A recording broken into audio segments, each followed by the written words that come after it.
Hello friends, आपका स्वागत है हमारे चैनल वॉइस विद कुशवाहा पर। और आज की कहानी है पुनर्विवाह। रोहित के गुजर जाने के बाद श्वेता एकदम अकेली हो गई थी।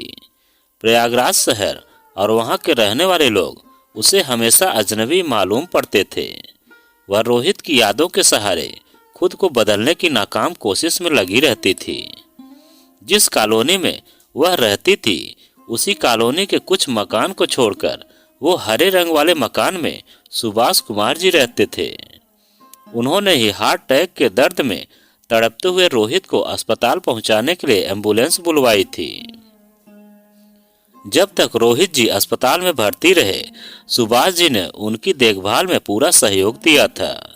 इस तरह सुभाष जी से श्वेता का परिचय जान पहचान में बदल गया। रोहित की हालत में कोई सुधार नहीं हुआ और वो सदा के लिए सो गए। रोहित के जाने के बाद श्वेता हमेशा उदास और खोई खोई रहती थी। सुभाष जी ने अपना कर्तव्य समझते हुए श्वेता को एक सामान्य जीवन गुजारने के लिए प्रोत्साहित करते हुए कहा, श्वेता जी, आप कल से फिर मॉर्निंग वॉक शुरू कर दीजिए। पहले मैंने आपको अक्सर पार्क में वॉक करते हुए देखा है। हाँ, पहले मैं नित्य मॉर्निंग वॉक पर जाती थी। रोहित जिम जाते थे और मुझे वॉक पर भेजते थे। उनके बाद अब दिल ही नहीं करता है। उदास सी श्वेता ने सुभाष जी से कहा, मैं आपकी मनोदशा समझ सकता हूँ। 5 साल पहले मैं भी अपनी पत्नी को खो चुका हूँ। जीवन साथी के चले जाने पर जीवन में जो रिक्तता आ जाती है उससे मैं अनजान नहीं हूँ, बल्कि इस परिस्थिति को बहुत अच्छे से समझता हूँ। किंतु सामान्य जीवन जीने के लिए खुद को तैयार करने के अलावा अन्य कोई उपाय नहीं है। कुछ समय बाद उन्होंने फिर बोलना शुरू किया। रोहित जी को गए 5 महीने हो से ज्यादा बीत चुके हैं। अब वे नहीं हैं, इसलिए अब आपको अधिक सतर्कता और सावधानी बरतने की आवश्यकता है। इसलिए आप खुद को सामान्य जीवन जीने के लिए तैयार कीजिए। सुभाष जी ने अपना तर्क रखते हुए कहा, श्वेता जी, मैं आपको उपदेश नहीं दे रहा हूँ, बल्कि अपना अनुभव आपको बताना चाहता हूँ। मैं सच कह रहा हूँ। पत्नी के गुजर जाने के बाद ऐसा महसूस होता था जैसे मेरा जीवन समाप्त हो गया है।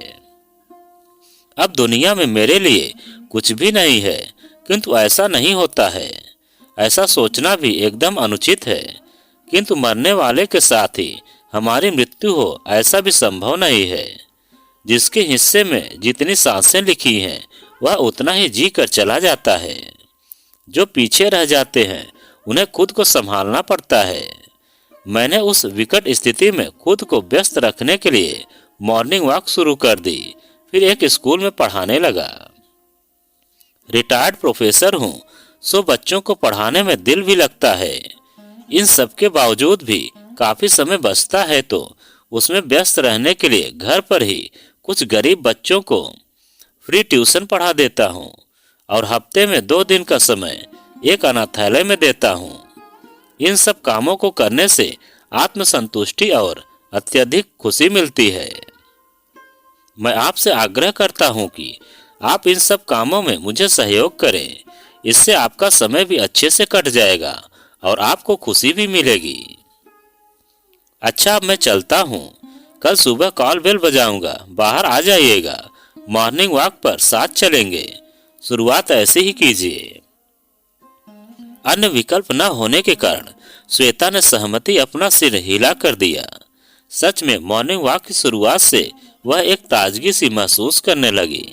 उसने सुभाष के साथ कमजोर वर्ग के बच्चों को पढ़ाना व अनाथालय में समय देना भी प्रारंभ कर दिया। इन सब से उसे अद्भुत आत्मसंतुष्टि का अनुभव होता। 2 दिनों से सुभाष मॉर्निंग वॉक के लिए नहीं आए। श्वेता असमंजस में पड़ गई कि आखिर वह 2 दिन से आ क्यों नहीं रहे हैं। फिर खुद ही सोचने लगी कि शायद सुभाष ने सोचा हो कि शुरुआत करवा दी, अब उसे खुद ही करना चाहिए। श्वेता पार्क तक तो चली गई, किंतु उसे सुभाष जी वहां भी दिखाई नहीं दिए। जब तीसरे दिन भी वे नहीं आए तब उसे भय सा लगने लगा कि कहीं एक विधवा और एक विधुर के साथ किसी के उपहास बना दिया। सुभाष को आहत तो नहीं कर दिया। कहीं उनके साथ कुछ अप्रिय तो घटित नहीं हो गया। एक्सीडेंट? नहीं नहीं, वे ठीक हैं। उनके साथ कुछ भी बुरा नहीं हुआ होगा। उन्हें कुछ नहीं हो सकता है। वह ठीक होंगे या कहीं बाहर गए हुए होंगे। इन्हीं उलझनों में उसके कदम सुभाष के घर की ओर बढ़ गए। दरवाजे पर ताला लगा था। 2 पल को तो वह संकोचवश ठिठक गई। फिर वह उनके पड़ोसी श्यामलाल के घर पहुंच गई। श्यामलाल और उनकी पत्नी ने उनका स्वागत करते हुए कहा, आइए श्वेता जी, कैसी हैं? हम लोग आपके पास आने की सोच रहे थे, किंतु व्यस्तता के कारण समय न मिल पाया। श्वेता ने उन्हें धन्यवाद देते हुए पूछा, आपके पड़ोसी सुभाष जी क्या बाहर गए हुए हैं? उनके घर पर? नहीं नहीं, उन्हें बुखार और पेट में दर्द हो गया था। वे अस्पताल में हैं। हम उनसे कल शाम मिलकर आए हैं। अब वे ठीक हैं, श्यामलाल ने उन्हें बताया। श्वेता वहां से सीधे अस्पताल के लिए चल दी। विजिटिंग आवर होने के कारण वह सुभाष के सामने घबराई हुई सी पहुंच गई। कैसे हैं आप? क्या हो गया? कैसे हो गया? आपने मुझे इतना पराया समझा जो अपनी तबीयत खराब होने की सूचना तक नहीं दी। मैं पागलों की तरह परेशान हूँ। न दिन में चैन है न रात में नींद। पता नहीं कैसे कैसे कैसे ख्याल मेरे मन में आ जा रहे हैं। ओह श्वेता, तुम इतना परेशान मत हो। मुझे माफ कर दो। मुझे तुम्हें खबर करनी चाहिए थी, लेकिन नहीं कर पाया। किंतु तुम्हें मेरा हाल कैसे मालूम हुआ? सुभाष ने आश्चर्य से कहा। आज मैं परेशान हैरान श्यामलाल जी के घर पहुंच गई। वहीं से सब पता चला और सीधी मैं आपके पास चली आ रही हूँ। आप बताइए, आप कैसे हैं और बुखार कैसे आ गया? श्वेता की आंखें सजल हो उठी। सुभाष भी भावुक हो उठे। उन्होंने श्वेता का हाथ अपने हाथ में लेकर कहा, प्लीज परेशान मत हो, मैं एकदम ठीक हूँ। उस दिन शिवराम रात में खाना बनाने नहीं आ सका। 8 बजे के बाद फोन करता है, सर आज मैं नहीं आ सकूंगा, पत्नी को बहुत चक्कर आ रहे हैं। मैंने कह दिया कि ठीक है, तुम पत्नी को डॉक्टर को दिखाओ, अभी मैं ही कुछ बना लेता हूँ। सुबह सब ठीक रहे तो जरूर आ जाना। मैंने कह तो दिया, किंतु कुछ बना नहीं सका, सो नुक्कड़ की दुकान से पकौड़े लेने चला गया। बारिश हो रही थी और मैं भीग गया था। भीगने के कारण ही शायद बुखार आ गया और उसी वजह से शायद पकौड़े भी हजम नहीं हुए। बस रात से ही बुखार के साथ पेट में गैस की वजह से दर्द शुरू हो गया। सुभाष जी, आप मुझे कितना पराया समझते हैं। मेरे घर पर आकर भी खाना खा सकते थे, किंतु नहीं, आप नुक्कड़ की दुकान पर चाय पकौड़े लेने चल दिए, जबकि आपके घर से दुकान की अपेक्षा मेरा घर करीब में है। सिर्फ आप बात बनाते हैं कि तुम्हें अपनत्व के कारण समझता हूँ कि स्वयं को संभालो और सामान्य दिनचर्या का पालन करो। मैंने आज आपका अपनापन देख लिया। सॉरी श्वेता, मुझे माफ कर दो, सुभाष ने अपने कान पकड़ते हुए कहा। वैसे अच्छा ही हुआ, तुम्हें खबर कर देता तो तुम्हारा यह रूप कैसे देख पाता। तुम्हें मेरी कितनी फिक्र है, कम से कम यह तो जान सका। श्वेता ने धीरे से सुभाष की बाह में धौल जमाते हुए अपनी आंखें पोंछ ली और मुस्कुरा दी। भावनाओं की आंधी सारी औपचारिकताएं उड़ा ले गई। भावनाओं के ज्वार में सुभाष भूल गए कि उनके कमरे में उनकी बेटी काव्या भी मौजूद है।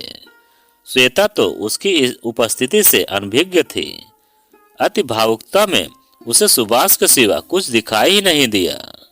एकाएक सुभाष की नजरें काव्या से जा टकराईं।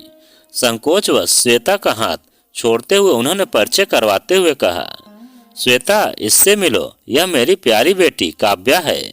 यह आई तो ऑफिस के काम से थी, किंतु मेरी सेवा में लग गई। श्वेता को काव्या की उपस्थिति का आभास होते ही उसकी हालत तो रंगे हाथों पकड़े गए चोर सी हो गई। वह काव्या से 2-4 औपचारिक बातें करके वहां से जल्दी से विदा हो ली। अस्पताल से लौटते समय श्वेता अत्यधिक संकुचाहट में धसी जा रही थी। वह भावों को वेग में क्या क्या बोल गई, न जाने सुभाष क्या सोच रहे होंगे। काव्या का ख्याल आते ही उसकी संकुचाहट बढ़ जाती है। न जाने वह बच्ची क्या सोची होगी। मेरे बारे में। कैसे मेरा ध्यान काव्या पर नहीं गया। वह स्वयं को समझा रही थी। सुभाष के लिए व्यतीत होकर ही तो वह अस्पताल पहुंच गई थी।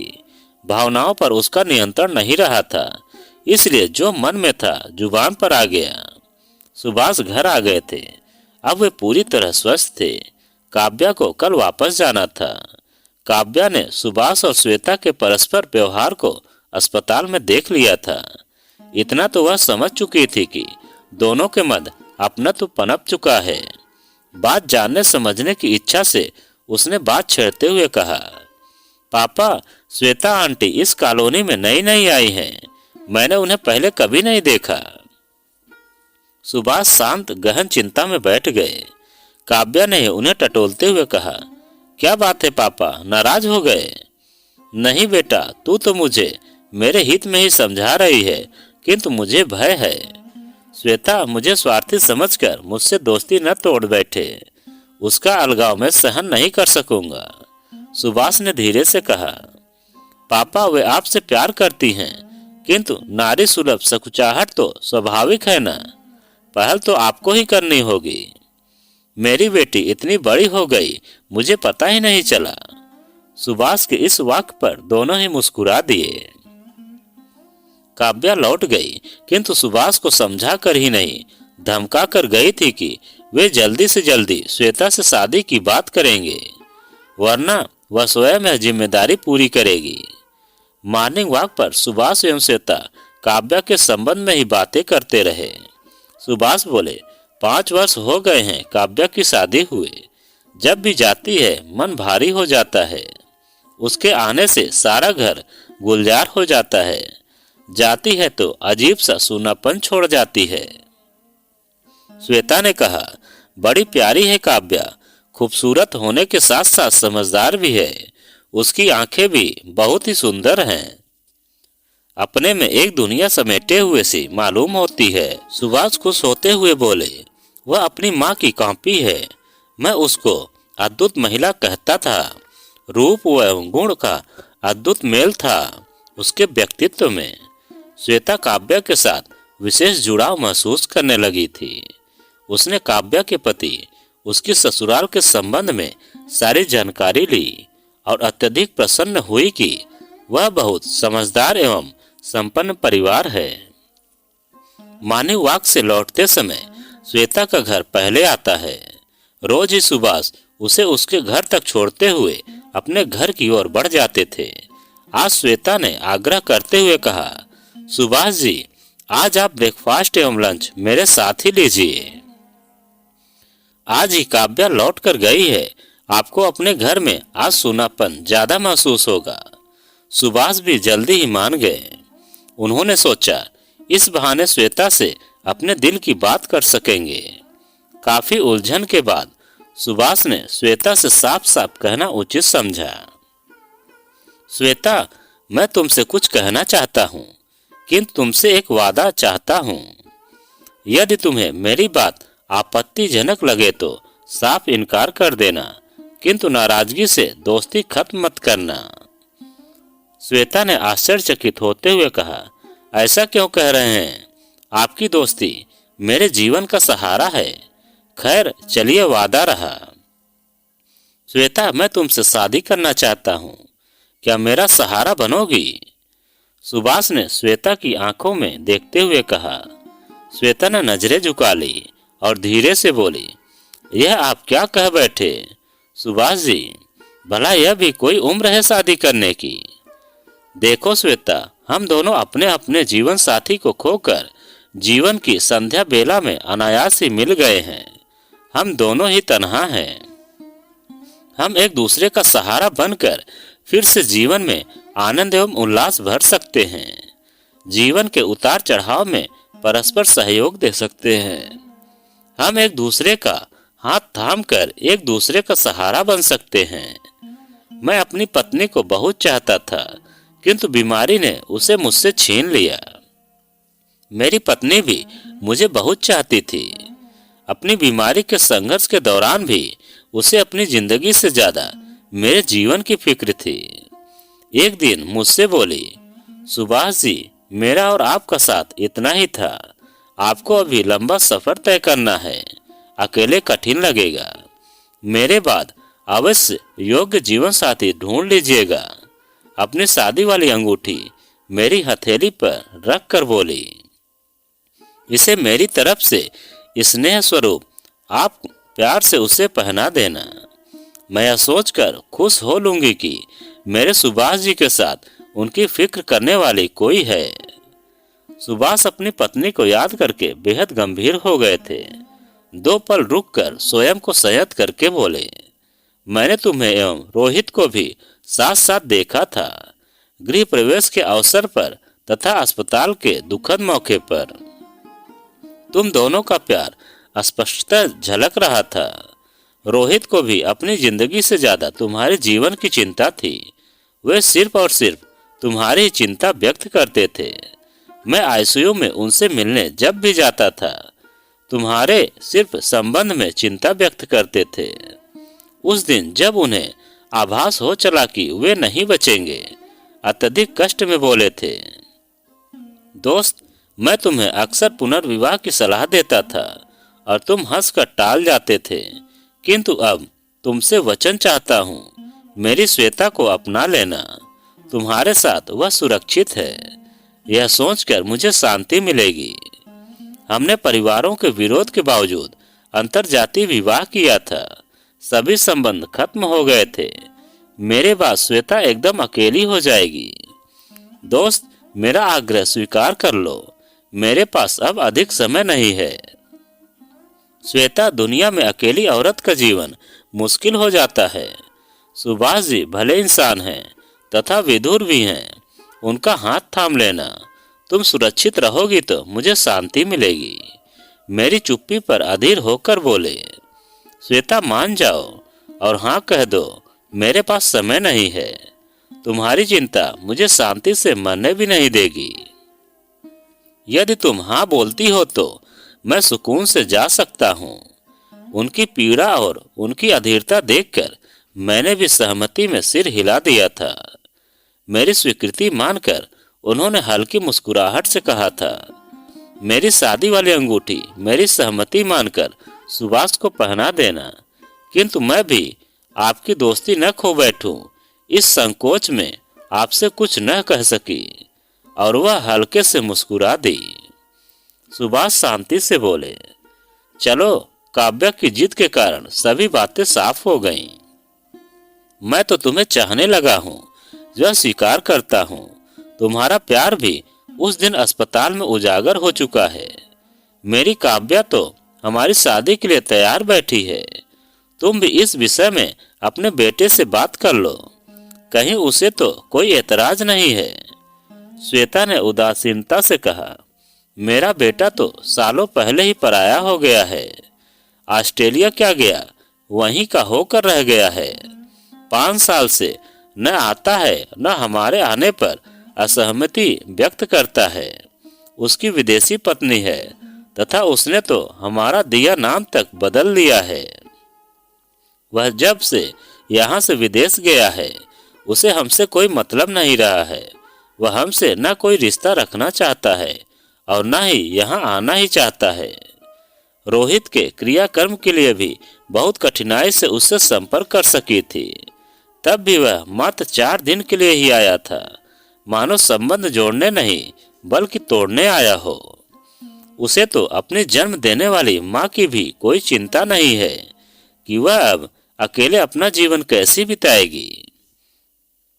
यह कहकर गया है कि ऐसे ही व्यर्थ में मुझे आने के लिए परेशान न किया करे। मेरे पास व्यर्थ समय नहीं है। अब हमारा पुनर्विवाह ही हमारे जीवन को एक नई दिशा देगा। कानून और समाज की नजरों में भी हमारा रिश्ता जायज हो जाएगा। ये पुनर्विवाह हमारे जीवन के खालीपन को समाप्त कर देगा। हम दोनों अब एक दूसरे का सहारा और साथी बनकर रहेंगे। मैं आपसे पुनर्विवाह के लिए तैयार हूँ।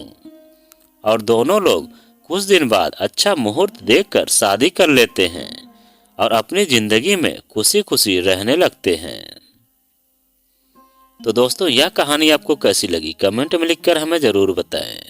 और आप अगर हमारे चैनल पर नए हैं तो प्लीज़ चैनल को सब्सक्राइब करें और वीडियो को एक लाइक ज़रूर करें और इस कहानी से संबंधित एक प्यारा सा कमेंट हमें ज़रूर करें।